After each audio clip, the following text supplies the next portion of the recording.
Now, I'd like to circle back to something that you said earlier at the beginning of this interview, and you talked about being born with an intuitive presence, for lack of a better way of describing it. And you say to a certain extent, everybody has this. Explain that. I come from the spiritual space and I say the word God. Unfortunately, God has been so heavily tied to religion that a lot of people's filters go up. And, to me, God is an unconditional being of love, responsible for creation, responsible for our beingness, responsible for this wonderful thing we call life. I believe that the intuitive sense is the ability to be silent and listen to that guidance system that allows God to speak to you, that allows God to open you up to either a sound, a sentence, a situation that you can recognize as being divinely guided and orchestrated. Now, they all are, don't get me wrong. Every moment is divinely guided and orchestrated. But it allows you to start seeing even just a moment here or there as having a meaning beyond what you perceive it to be that can help give you a direction or a guidance in your life. I think everybody has experienced that on one level. I just think it's been called coincidence, it's been called chance, it's been called luck. I think we need to start taking all those descriptions that, quite frankly, lower it and really start appreciating those moments of divine for what they are, having gratitude and thanks, and then putting some intention into what did it mean? What was it trying to teach me? Now, eventually, many, many moments of your life become those intuitive moments. Mm-hmm. But I do believe it's a gift that everyone's experienced. I personally have decided that instead of letting my nervous system and my primitive reaction systems guide my life, I've decided that this is a voice of true wisdom within me, and I'm going to let it guide my life. I'm going to let it be what I live my life by. In my own experience, as well as people who have come to see me, it's definitely been validating and positive. So what do you say when people say intuitive, same thing as common sense? I think common sense is more based on logic. Intuition many times takes you into a space beyond what you were aware of, beyond what you saw as an option. It opens your mind and your consciousness to options and a path that you would have never normally thought of. Common sense to me is more looking at something and saying, is it A, B, or C, or I'm going to do this because it makes sense. I can tell you many of the decisions I made intuitively on a logical level did not make sense. And had I let common sense decide whether I was going to do it, I would have missed a lot of amazing opportunities in my life. And not that common sense isn't good, because I use it every day, but there are those moments that we have to be able to recognize as something different, and we have to be open to a different way of looking and thinking that once we open to that, there is logic within it, but it's logic in a way that was beyond our perception. So what's new on the horizon? We are having so much fun. We are finishing our final product development of our whole raw food line. Our raw granola will be, it's for sale here now. We're going to be getting into a space where we're going to be moving it to distribution into the city as soon as possible, be able to go to the local markets and grocery stores. We are currently, I'm putting on what are called Sunday gatherings once a month. These are all listed on our website, www.owcenter.com. Sunday gatherings, I was inspired to bring together a voluntary community based on unconditional love, acceptance, and forgiveness. All those who want to come together in that space, be a part of that community. That event usually includes some educational material. I'll talk about physical processes, detoxification, nutrition. Then I'll do a spontaneous intuitive lesson. I'll leave myself open. I'll talk about a topic, share a message.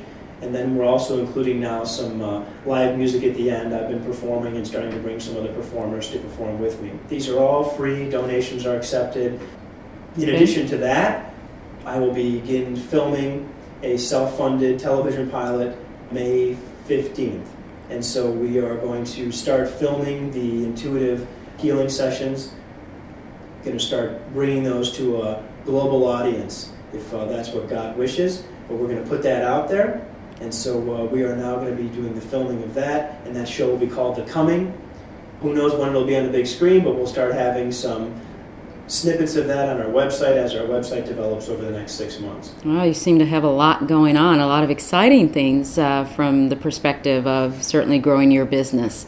And any other wild ideas, a dream for the future that if you could do something really wild, crazy, beneficial to the community, what would that be? You know, it sounds kind of funny to hear an individual say this, that at this point in time is in the space that I'm in, but I really believe that the message I bring of the absolute truth, which is we are undeniably one. There is nothing to stop us from believing the absolute truth that what I am, you are, and what you are, I am. And for me to treat you inappropriately is to treat myself inappropriately.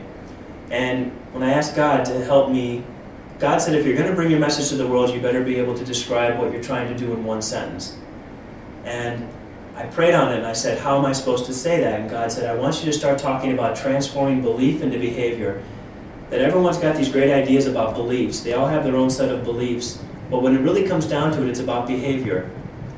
What you believe is only what you believe unless it transforms into your behavior. Once it's your behavior, then it becomes you.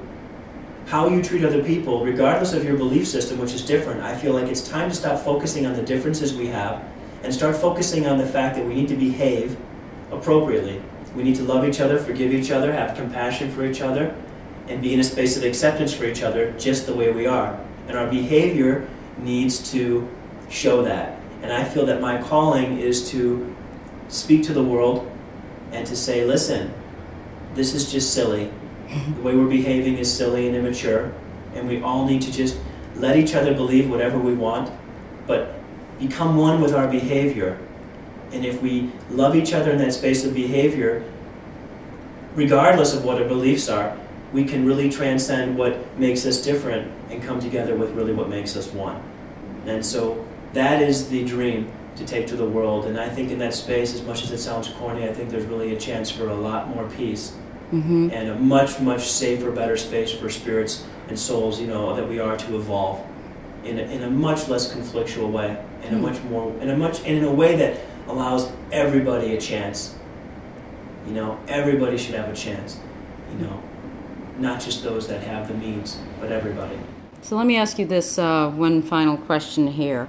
You talked about the gathering that you have ever so often. And from what you describe, it almost sounds church-like. So do you see yourself as a preacher of sorts, a priest of New Age thinking, or just a new way of unconditional acceptance?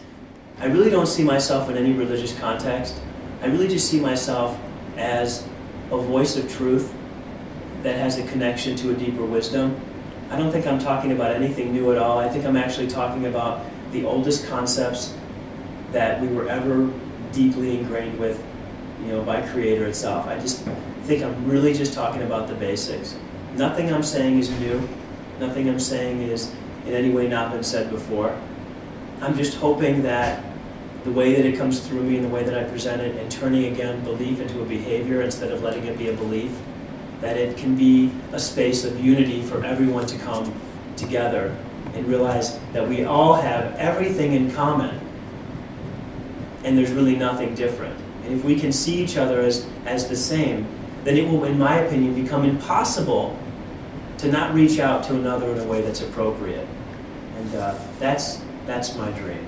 Wow, a big dream indeed, but one I think will serve many people very well in their day-to-day interactions and could certainly lessen the amount of conflict that we have in the world today.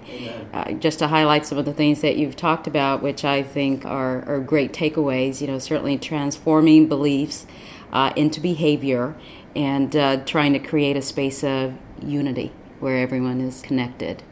Thank you once again. It's a pleasure. It's an honor to be here. That's all the time we have for today on Making the Case with Dr. Akande. I want to thank our guest, Dr. Keith Jordan, for joining us today. If you have questions or comments about today's program, please email them to makingthecasewithdrakande@gmail.com.